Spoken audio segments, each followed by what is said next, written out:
Di ka pa sisiil sa dagat at puno, sa simoy at sa langit mong bugaw. Luzon, Visayas at Mindanao sa pamamagitan ng pagbibisikleta dito sa napakagandang syudad ng Capas Tarlac.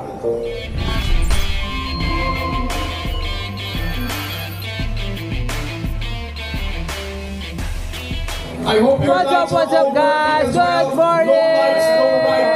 Nandito tayo ngayon, NCC for our first travel event for this year. Ultra Travel Ride for our season. Nandito na tayo sa starting line. We're about to take off. Marami tayo ngayon. Nandito si Doc, si Nas, si Cap, si Nat, si Sir Jules, Sir Bird, nandito rin. Sama natin ulit. So let's go! Saan na natin ito? Woohoo! 4, 3, 2, 1, thank the soldiers. Yeah, go! Thank you. Woo! Enjoy your 100 Good morning! Good morning! SM Bikers Oh, bigay-pugay tayo sa ating Armed Forces of the Philippines. joining us. We got Jules. Morning po! Morning! Also your Jojo. Morning! Morning, sir. Ayan, mga Armed Forces natin.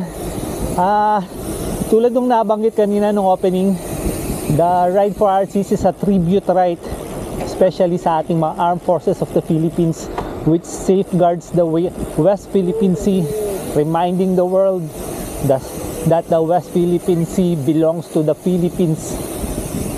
So thank you po sa inyo. Kasama natin, no? Ken Casal TV! Same category tayo. Magbabantayan daw kami. Game! Pasok na. First trail, ingat dito. Babato. Maraming mga loose rocks, ingat lang. Ingat po. I think this is the first river crossing. Traffic tayo. Sorry guys.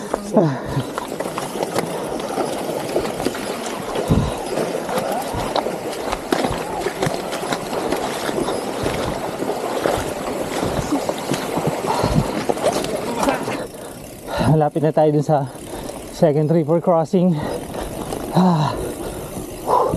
Traffic na naman. Traffic. Walang ng buwelo.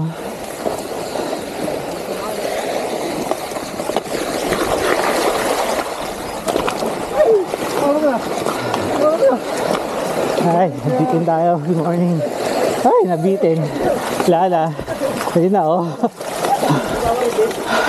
Ito yung mahirap pag congested, lalo sa mga river crossing na ganito. Hindi mo iwasan huminto. Like I've said nung track ride natin, ito na yung pinaka-technical, yung first trail, tapos sobrang dilim pa. So you really need a quality headlight pag nandito ka. Ay nako, dilim oh, grabe. We are nearing the third and fourth river crossing. Yung dalawang magkasunod na medyo malapad, tapos mabuhangin na river. Ito na, third and fourth river crossing.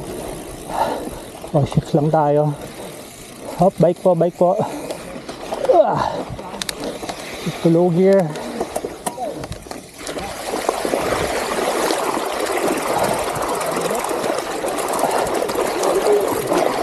Sobrang lambot ngayon.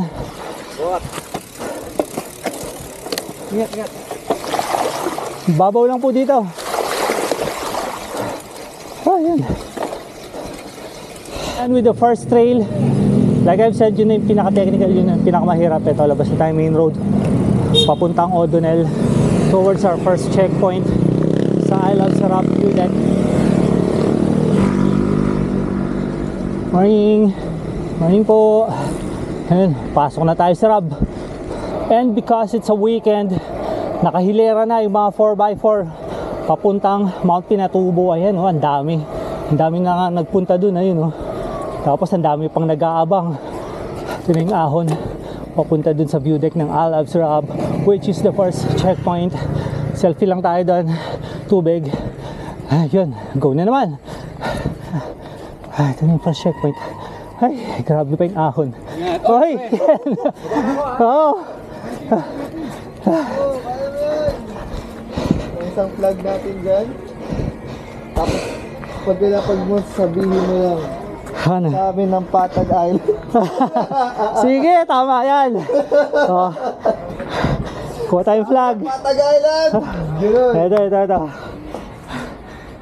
Here's a flag. Lalagay natin dyan. Sa atin ang Patag Island. The West Philippine Sea belongs to the Philippines. Woo! So nag-quick selfie lang tayo tapos nag-set tayo ng flag dun sa makeshift island which is the Patag Island, symbolizing that the island belong to the Philippines, it belong to us. The West Philippine Sea belongs to us. O tara na, let's go na. Thank you, come again. Nakalabas na tayong O'Donnell. It's exactly 6:19 in the morning. Nakaka-eksakto 25 kilometers na tayo. Naka 1/4 na tayo. Woo! Lapit na lang, 75 na lang. I'm gonna do a left turn here sa may Santa Lucia. Ito, pasok tayo dito. Thank you po, thank you. Buti na lang, may mga marshals ngayon. Ay, walang ligaw.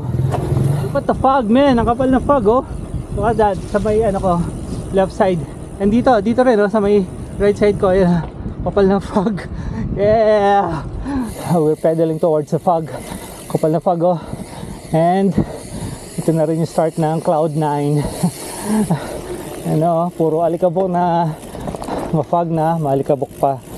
Right. Morning! Daming nag-stop over to take a picture. Ngayon ko lang naranasan to.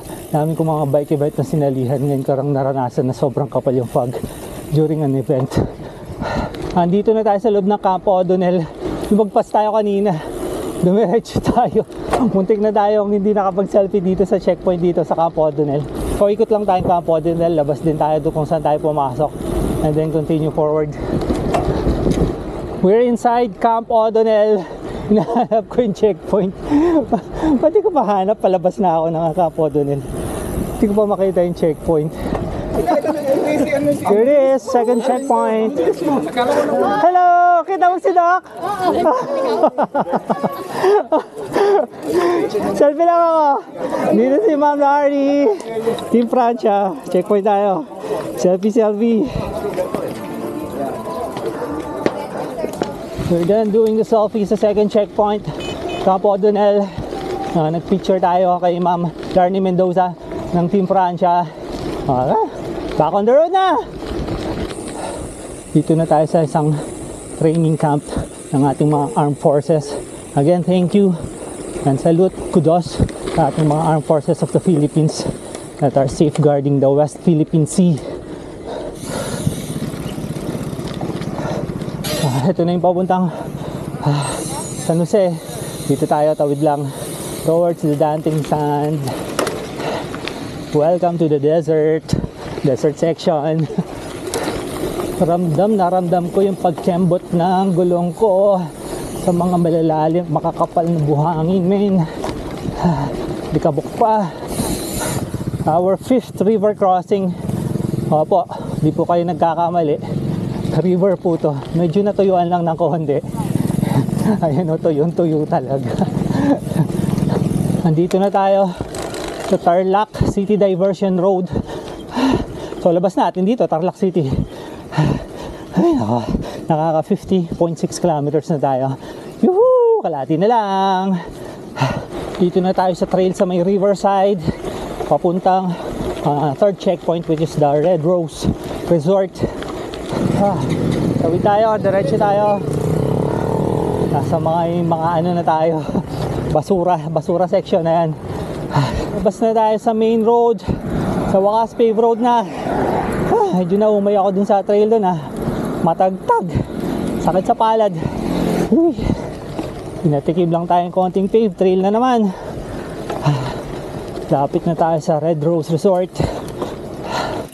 Third checkpoint, Red Rose Resort. Okay.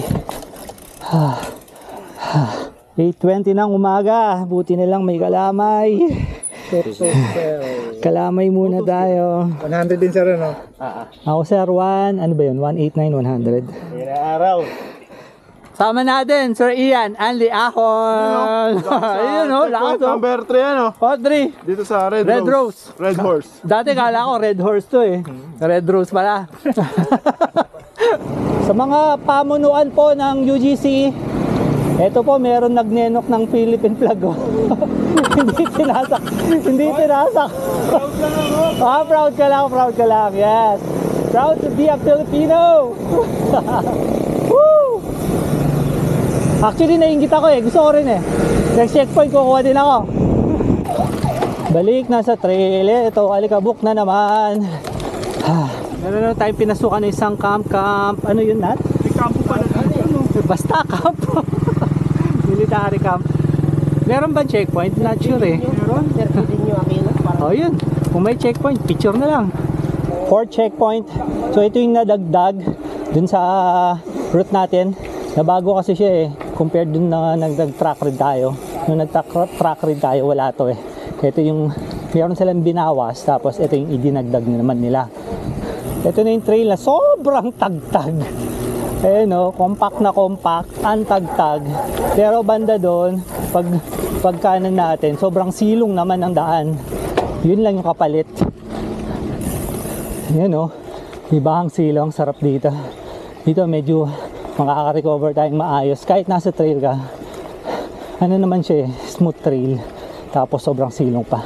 Kahit pa paano, makaka-recover tayo na konti rito. Ibibida ko lang po si sama ko po si Aquaman. Fishnet jersey. Ano daing? Dito mga kaliskis. Kaliskis, skills. O, di ba? Lakas yun, tinutulak niya ako. Ako ano eh. Kaso nanghihina, walang tubig. Mahina si Aquaman pag walang tubig. Nadaing. Wala river crossing. Nadaing.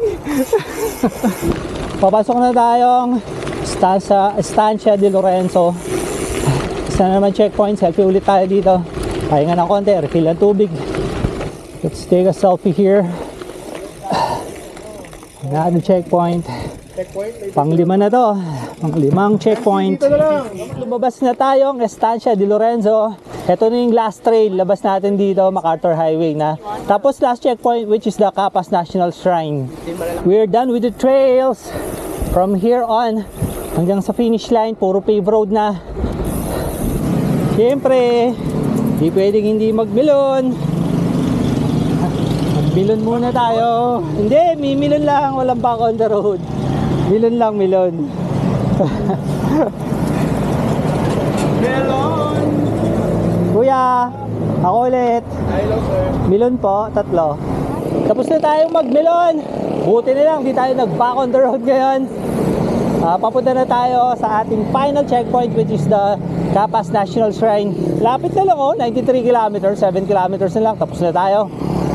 Last checkpoint, Capas National Shrine, pasok tayo dito. I'm not sure kung papasok tayo all the way or not. Let's see. Ayun, dun lang pala sa may gate eh. Yun yung obelisk. Yung parang mahabang, ano ba yan? Basta, yan. Alright! Final stretch! Back on the road. Hoy, di ako nag-back on the road ah. Final stretch na. Afternoon po. Woo! NCC na! Woo! Lapit na lang. Eto na, nasa may aquatic center na tayo. 500 meters na lang. Tanaw ko na yung yung finish line. Ayun ayun after ng corner na to, ahon. Ay, thank you Lord. Natapos tayo na safe. Walang abirya, walang aksidente, nothing. Puro enjoy lang. Woo, be at your best. Right. Alright, we are here. Thank you. 167. Pangilan ba natin to? Pang-apat na to, di ba? Ride 4 hours seats 100 kilometer. Our seats, our rides, our future. Our first gravel event for this year. Yo! Hindi, tinawagan ko kanina. Lang. Na-speed eh. Importante, sa dulo, magkakasama tayo. So thank you. Thank you, Lord.